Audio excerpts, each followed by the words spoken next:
A very good morning and welcome to this session on statistics. In the previous session, you have learned the application of statistics, and you also have learned how to prepare graphs. In this session, we will learn some very important concepts in statistics. So in this session, we'll first learn the properties that describe a set of quantitative data. We will learn the meaning of central tendency. We will learn how to compute mean, and we will also learn how to calculate median. So what are the properties that describe a set of quantitative data? So there are three major properties. The first one is central tendency, the second one is called as variation, and third one is skewness. So let's see what each of these mean. The first one is central tendency. So what is the central tendency? It is a tendency where the numerical value of an observation around which the most numerical values of other observations in the data show a tendency to group or cluster. So this particular concept is called a central tendency. So we will learn the various methods or measures of central tendency in the future classes. The next property is called as variation. So what is this variation? The extent to which numerical values are dispersed around the central value is called as variation. It's also called sometimes deviation.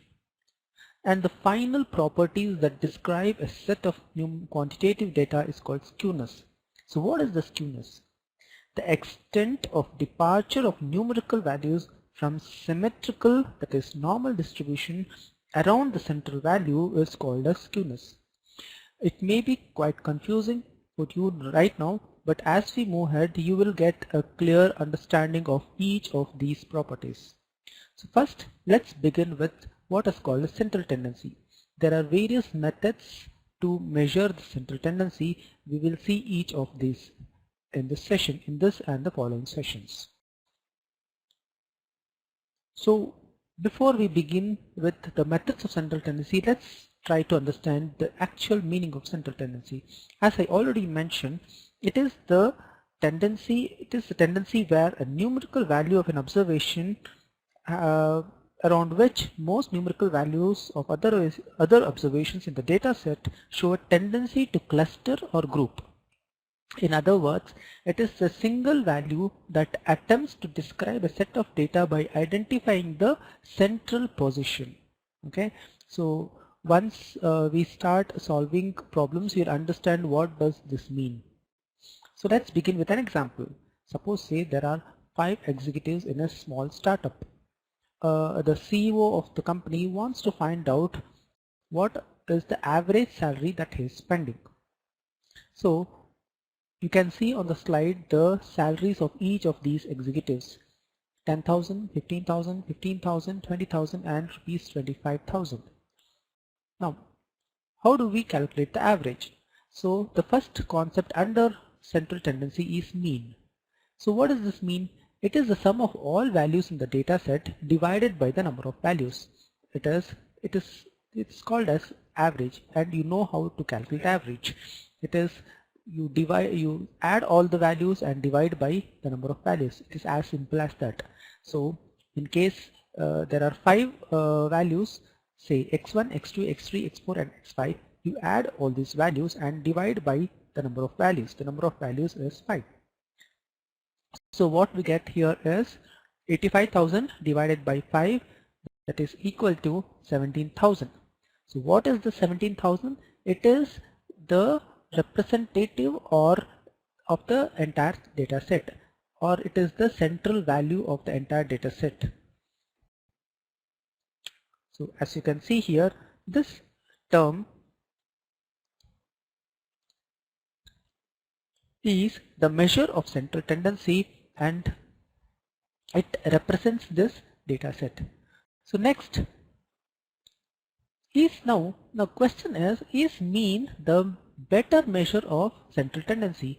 Is there any other method which is much better than mean? So let's find out.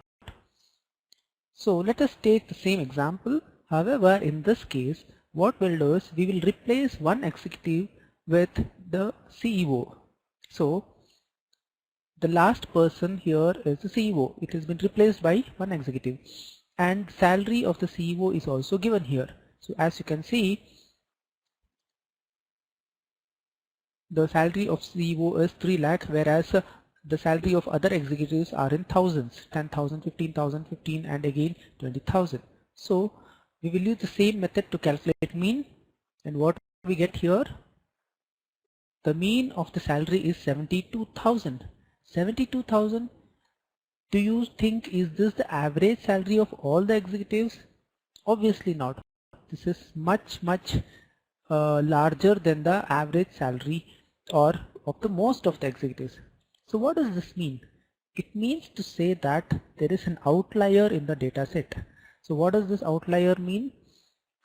An outlier is something which is an extreme value compared to the majority of the data in the whole data set.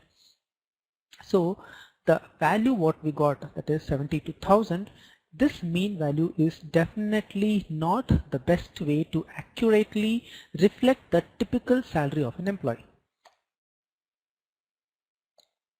So this mean value is particularly susceptible to influence of outliers. As I mentioned, the value 3 lakh in this example is an outlier.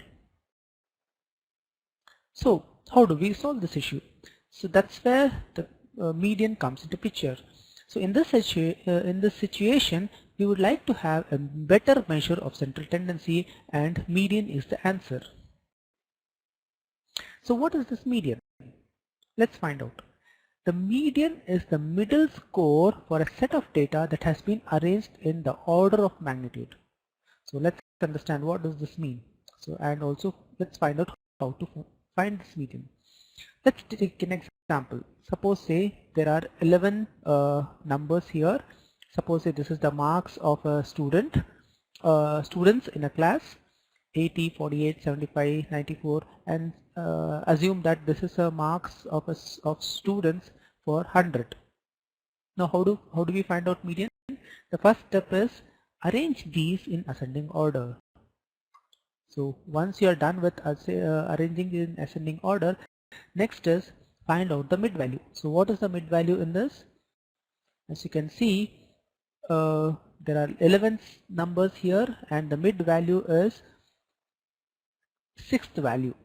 So you have 5 value on the left hand side and 5 value on the right hand side. So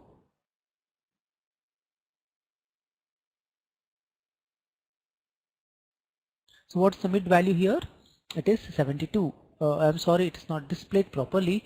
However, the mid value in this data set is 72. So this is the median.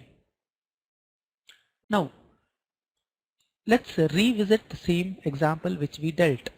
So we saw that there was an outlier, and we also found out the mean of the salary of the employees, and we got that we got this value 72,000 as the mean salary.